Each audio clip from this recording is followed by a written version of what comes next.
Coming up on The Cost of Living. I don't think you want a management structure that is managers, managing managers, managing managers, managing managers, managing the people who are actually doing the work, right? So he ended up at Facebook, despite his best intentions, right, with an organization that had 10 plus layers of management between himself and the software engineer. Is 10 layers too many? Mark Zuckerberg thought Facebook would have way fewer. But a lot of companies think that. Then they get big.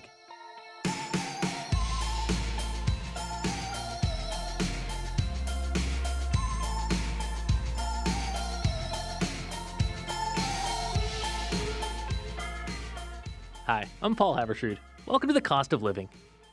The middle manager. Jumping on video calls, sending emails. Amazon just said it wants to cut 14,000 of them. Okay, fine.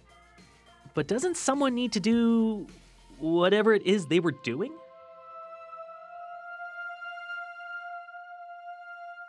Also today, one of the most famous ad slogans ever, "We try harder."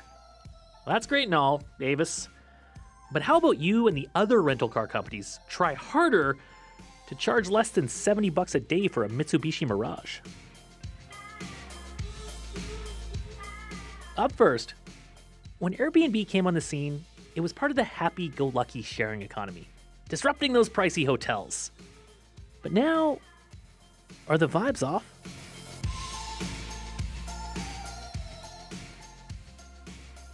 So, Danielle Nerman, do you remember the first time you stayed in an Airbnb? Well, yes, actually. We used to have a cottage, and over the years, our family grew. All the siblings had kids, and it came to a point where I was like, there's too many people here. And so I went down the street and rented my own Airbnb for my family, and, everyone got along real well. But you love your family. Oh, I love my family. Of course you love your family. I just don't need to have that extra responsibility of, cleaning up after everyone. And you could get your own space with an Airbnb, right? This was the sharing economy. It was like a revelation when it came around. You get a whole house away from my family, and it's cheaper than a hotel. Like, sweet. Yeah. Well, I mean, that was Airbnb's formula. Give people, more space for a competitive price. And it worked. I mean, it's come a long way since it launched in 2008, right? Well, it has. Airbnb is big now. Like, it's a publicly traded company. 8 million listings on the platform. And, as it's grown, of course, it's changed. And not everyone likes what it's become. Some travelers, too, they've sort of changed their minds about it. I'm Maureen McCartney, and I live in Victoria, BC. And I've been using Airbnb probably for the last maybe 8 years. But recently in the last year, I've started to just go back to hotels. So, why? Well, Maureen has had some trouble with Airbnbs. Her last few stays didn't go so great. She was in Barcelona, and the place she rented got broken into. She had a lot of stuff stolen. And then when she was in Seattle, she booked this basement suite, and it looked really good online. But then when she got there, it was damp down there. And they still had the tools sitting there, like the circular saw with the jagged edges on the wall, like a couple of them and other tools. And then when you went into the room to sleep, there was no window. There was absolutely, it was just like a bunker. So she rented the place from Saw?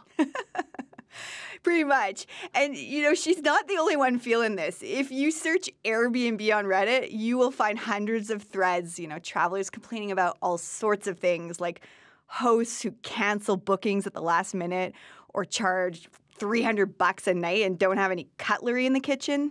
But the thing that really gets some people mad is paying a cleaning fee and then being asked, take out the garbage, put everything in the recycle. It's as if you're at home. And the whole purpose of vacation is not to have to do these things. And you don't have to do them at a hotel. So was that it? Taking out the garbage? That was the last straw for Maureen? It didn't help. But for her, it really came down to price. Maureen feels Airbnbs just aren't as good a deal as they used to be. Okay, but that's just her. That's a pretty small sample size. You're saying this is how she feels, but do we actually know? It really depends on the market. In Vancouver, Airbnbs and Verbos, they're still cheaper than hotels. But in Calgary, they're more expensive. If you step back, though, and you look at the big picture, the gap in price between short-term rentals and hotels is shrinking. Really? So is this Airbnbs getting more expensive or hotels getting cheaper or maybe both things? Well, to answer that, you have to look at what happened with prices over the last few years. According to AirDNA, which analyzes the short-term rental industry, hotel prices dropped a lot during COVID. They were doing these big discounts to try to bring back travelers. And now those prices are creeping back up. Okay, so that's hotels, but what about short-term rentals? So their rates haven't gone down these last few years. They've gone up. And that's because lots of people have been working remotely and traveling. I mean, you remember the workcation? Yeah, it sounded great. It would sound amazing. Also, like everything else, short-term rentals have become more expensive to run. Utilities and insurance cost more. Interest rates, they've gone up. So, an owner that has a mortgage is getting dinged with that too.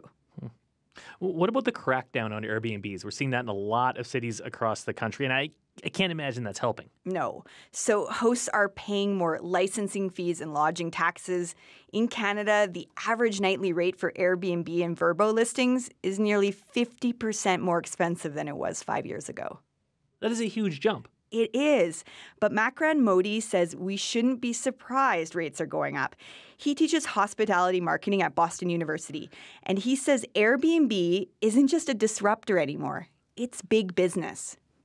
A lot of Airbnbs went from being mom and pop operations to largely professionally run operations, right? So these are either property managers that are running these properties or, multi-unit owners that actually know how to make money off Airbnbs. And that's because there's all sorts of dynamic pricing software now. That helps the host figure out how much they can list their short-term rentals for on any given day. So Airbnb hosts, Vrbo hosts, they're using algorithms just like hotels use algorithms. They're really like trying to optimize room rates. For sure. Case study, Taylor Swift. When she's in Toronto next month, short-term rentals are charging around 70% more than usual. Well, that's a Tay-Tay economy right there. And Makran says all of this plays into why more travelers may be giving hotels a second look. When Airbnb used to be significantly cheaper, it made sense, right? I'll go through the inconvenience for the money that I'm saving. But now for the same price, I'm getting the predictability of a hotel. I'm getting a human being that I can actually talk to when I'm at the hotel if I need something. I don't have to strip the beds after I'm done. So, if you think about the psychology of a customer, right, that value proposition has flipped now. Well, that's exactly what Maureen was talking about. But, we're kind of cracking on Airbnbs here, Danielle.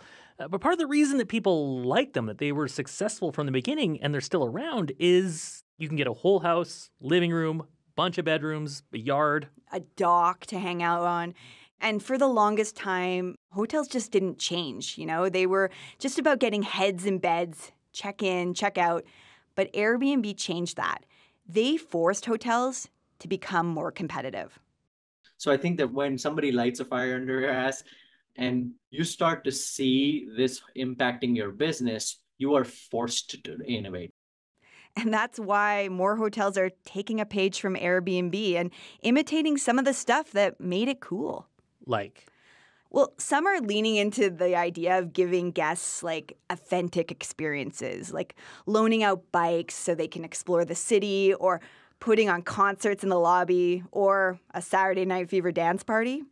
It's got at least 12 disco balls, and it is a John Travolta lit dance floor. That's Mandy Farmer. She's talking about the disco in one of her hotels. She owns Hotel Z, which has 3 locations in BC. And they're not cookie cutter. They're really colorful with lots of unique touches. One of her hotels even has a bike path running right through the lobby. Okay. Yeah.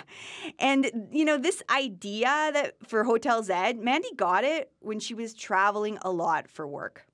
I'm on the road spending a number of nights in these beige, bland boxes thinking, God, this is just boring. But as a single woman, I didn't feel comfortable exploring the city on my own. And yet I could have explored the hotel, but there was nothing to explore. That sparked something inside her. And she admits that some of the inspiration for her hotels came from her own experience with Airbnbs. I loved getting away for girls' weekends where we'd rent, a house. So we started building family rooms that didn't just cater to the family of 4. They've got these huge living rooms and big kitchens. And so suddenly now this is more of that experience where it's homey. Yeah, but she just has these little boutique hotels. She can do this. Are we also seeing this at like the bigger chains? We are. Both Hilton and Marriott have been expanding their extended stay brand. So these are like apartment-style suites with 1 and 2 bedrooms, full kitchens, and separate living areas. Okay, well, if they're doing that, then where does this leave Airbnb? Well, they're not going anywhere. More listings are being added every year in almost every country. And Airbnb, it recently made it easier for guests to find rooms to rent in people's homes, which are cheaper. So it's kind of like getting back to its roots. Kind of. And it's carving out niches in places where hotels don't operate. Small towns, cabin in the woods. That's where short-term rentals still play an important role. Like that time I had to go to a wedding in a barn in rural New Brunswick. I know you, Danielle, and you don't give off like, I'm just going to pitch a tent here vibes. I don't do camping. No. All right, thanks for that. You're welcome.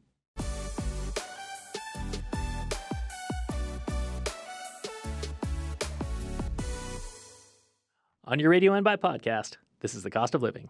I'm Paul Haberstrood. Remember the good old days when you could rent like a Chevy Impala for $20 a day? Then the pandemic happened. Rental car supply couldn't keep up with demand, and prices went bonkers. Over time, the market is supposed to balance itself out. So then, why is renting a car still wicked expensive? Jen Kaur works for a Canadian food manufacturer called Mamster. They make and sell the ingredients for Indian street foods like pani puri. It's like a pastry shell, and you break the top of it, and then you stuff it with like potatoes and chickpeas, and then you add the spicy water, the tamarind water. Ooh. Jen rents a vehicle almost every month for sales trips across the country. And over the last 5 years, she's seen a big change. You could rent a basic car for like $30, $40 before. Now, these same cars are anywhere between $60 to $80. And renting an SUV or a premium SUV is like almost, on a good day, if you can get it, $100. This summer in Calgary, she tried to rent an 8-seat Ford Yukon and was quoted $2,200 for 4 days. And I was flabbergasted. Like, I couldn't imagine why they're charging as much as they were. And it's not just Calgary. Prices soared this summer in Atlantic Canada. Well, we're on the the far eastern side of the continent and of Canada, and therefore rental cars are a very big part of our business. John Fisher helps run an inn called Fisher's Loft in Port Rexton, Newfoundland. It's a nearly 300-kilometer drive from St. John's. And this summer, it cost so much to rent a car on the Rock, some of his guests canceled their reservations. If they do it the wrong way around, if they book the room and then they try to book the car, and then when they find out how much the car is going to cost, they'll cancel the whole trip. I would say the industry as a whole, and this goes across North America, is really in a state of, I guess, transition. Craig Hirota is with the Associated Canadian Car Rental Operators, which represents around 200 companies. He says if you want to know why it costs more to rent a car, just look at what it costs to buy a car. According to Auto Trader, the median price for a new vehicle in Canada is more than $66,000. That's up nearly 70% from just 5 years ago. They have, a lot more automated driver assistance systems. They have a lot more creature comforts. Cars nowadays have a lot more power. They drive better. So yeah, the vehicles cost a lot more. And rental car companies aren't buying as many.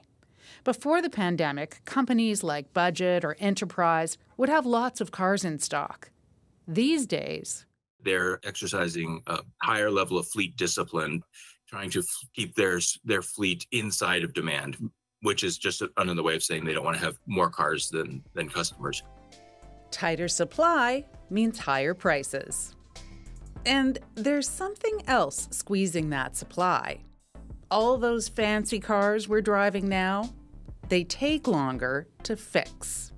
Assuming people are still getting in accidents at the same frequency as they were pre-pandemic, that means there's a higher number of vehicles required to satisfy that insurance replacement segment of the market, which is actually a very large section.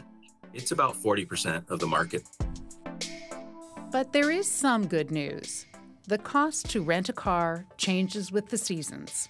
What goes up in the summer typically comes down in the fall. So now might be a good time to hit the road. For the Cost of Living, I'm Jennifer Keene.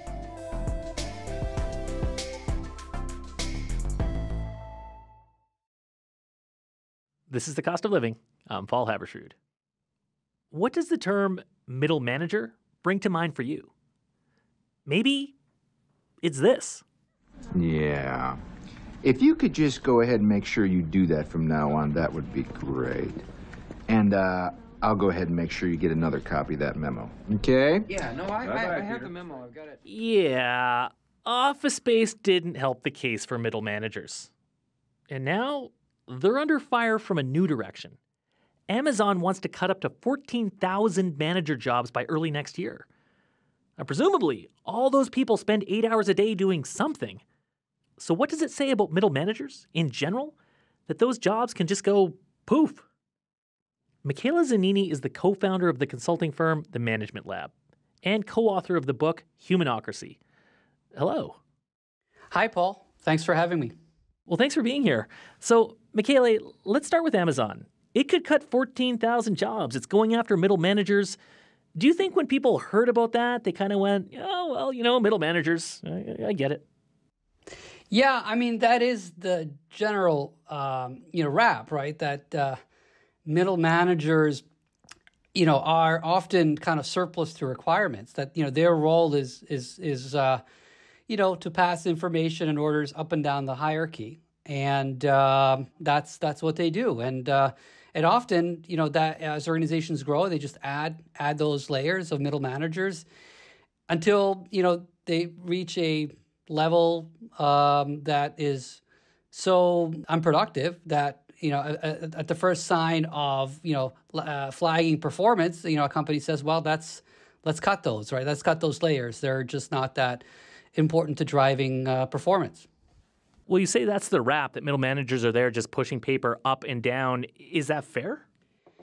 I mean, so I'd like to take a kind of a balanced view of this and recognize the fact that people in middle management are, working hard. They are taking initiative and trying to do their jobs the best they can, right? So that said, they are often doing work that is either unnecessary or can be done more productively by other people.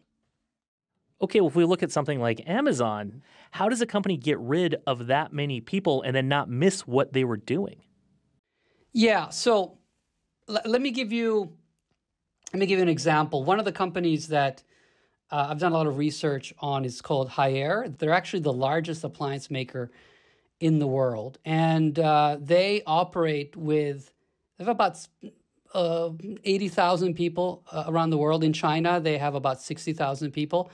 Their Chinese operations with 60,000 people operates with, I think, no more than 3 layers of management. So they're basically no middle managers. And they used to have quite a few layers, and they had about 12,000 that they got rid of fairly quickly. And the way they did that is that they basically told the middle managers, we are now going into a very different model of organization where we're going to create little micro businesses that are really going to be kind of interfacing with the customer and with each other. And your role of kind of intermediating and telling the front line what to do is no longer required. So you have a choice. You either stay in the company and you take part in one of these micro businesses and play a more of a line role, and where you are interfacing with the customer, you are actually getting practical stuff done, or you leave, right? And actually, most people stayed, but they saw their job reconfigured, and so they were, they weren't part of the management hierarchy because the hierarchy was flattened radically, and they got involved in jobs that were more, should we say, productive. That were making things as opposed to telling others what to do. And I think most of the people that changed their role from basically manager to maker, if you will, were actually far happier. Because one of the things that is often gets lost is that about middle managers is that they're probably as miserable as the people they manage, right? So many of them would rather be doing something different than that, and they just find themselves in that role because that's typically in a company the only way to have a career, right? To move up the managerial chain. Okay, yeah, but you just said it's kind of it was a radical reshaping. It sounds like that's something that's fairly dramatic, and it's also coming from a Chinese corporate context. If you think about North American companies, is something like that widely translatable here? Yeah, you can basically find examples like this in all areas. I'll just give you one example, right? And then of like how this bureaucratic managerial growth happens, and then sort of the aftermath of that. And it comes from a company we're all familiar with, which is Facebook, now Meta.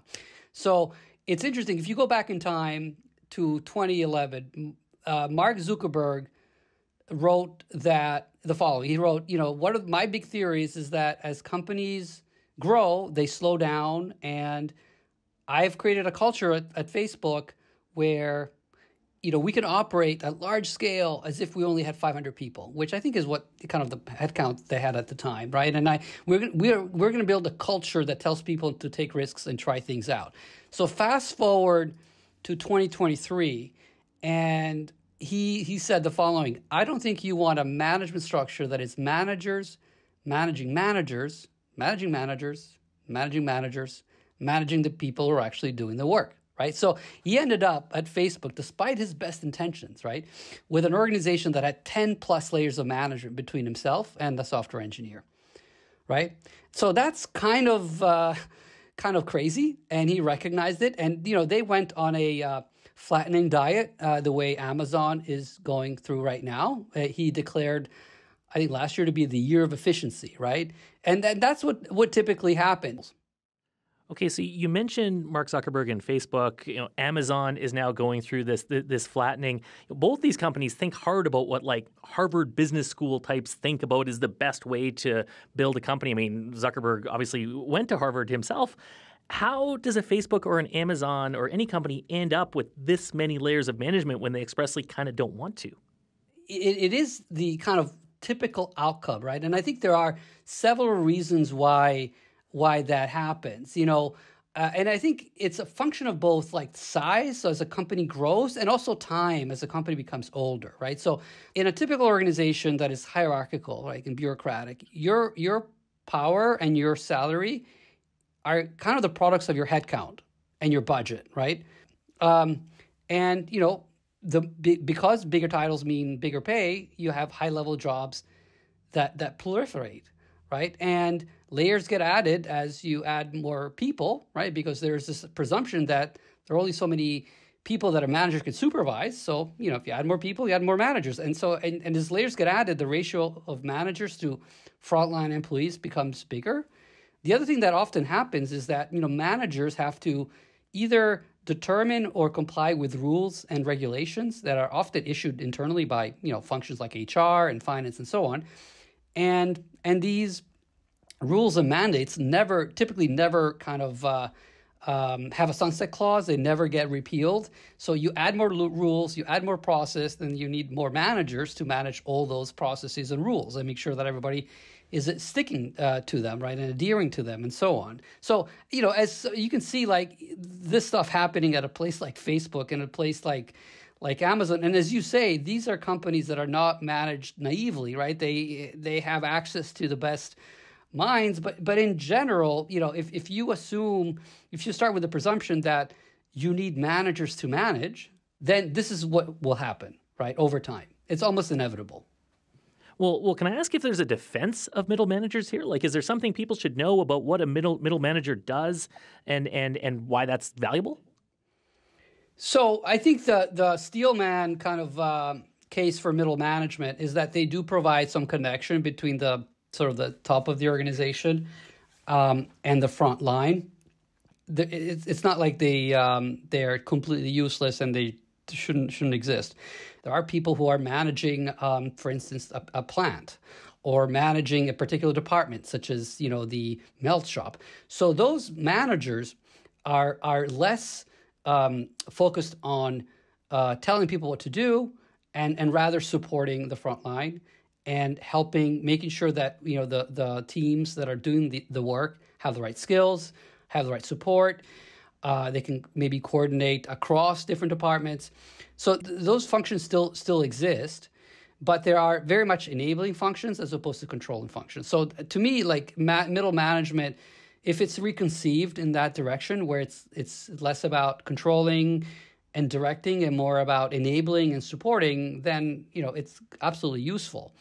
I do think, though, if that is the role that it plays, it won't require as many people playing that function as exists today. Well, Michele Zanini, friend to the middle manager, even if it might not seem on the surface that you're actually a friend to the middle manager. Thank you very much for all that. All right, my pleasure. Michele Zanini is the co-founder of the consulting firm The Management Lab and co-author of the book Humanocracy.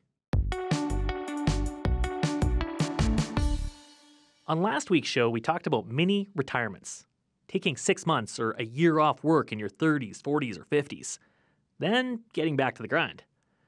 And yeah, some of you are into it. I just heard your piece on mini retirements, or many retirements, as I like to put it. Certainly didn't do 10 of them, but I've done 4 of them in my career. So I highly recommend it. I really do. I'm 67 now. I am still working, and I don't mind working a little later. My wife is working a little later, too, because we've had a lot of time. We didn't save it all until 65. If you hear something on the show and want to give us a call, our number is 1-866-550-COST. That's 1-866-550-2678. Or email costofliving@cbc.ca. That's all for the show. The Cost of Living is based in Calgary. The show is produced by Daniel Nerman, Ellis Cho, and Jennifer Keene, with help from Caroline Ferris. I'm Paul Habersrud. Thanks for listening.